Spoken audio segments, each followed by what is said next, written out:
একটা টাইম দিয়েছিলাম Facebook, TikTok এবং ইউটিউবকে যে তারা তাদের ব্যাখ্যাটা দেবে।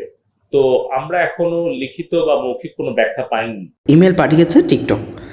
গুজব প্রতিরোধ সহ কিছু বিষয়ে ব্যাখ্যা চেয়ে বাংলাদেশের টেলিযোগাযোগ নিয়ন্ত্রণ সংস্থা বিআরটিসির জবাবে ইমেল পাঠিয়েছে টিকটক।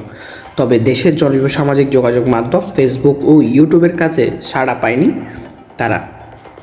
আজ মঙ্গলবার 30শে জুলাই রাজধানী Agargaon Bangladesh computer counselling BCC সম্মেলন কক্ষে একথা জানান টাক টেলিযোগাযোগ ও তথ্য যোগাযোগ প্রতিমন্ত্রী জুনায়েদ আহমেদ পলক।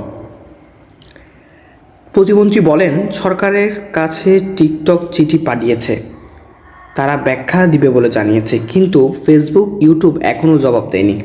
আগামীকাল 31শে জুলাই আমরা তাদেরকে ডেকেছিলাম, কাল পর্যন্ত সময় আছে, দেখা যাক কী করে। তাদের জবাব পাওয়ার পক্ষে সিদ্ধান্ত নেবে সরকার।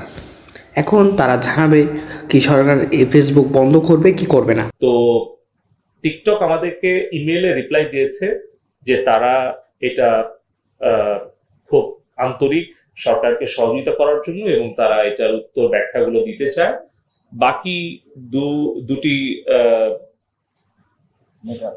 আমরা এখনো পাইনি।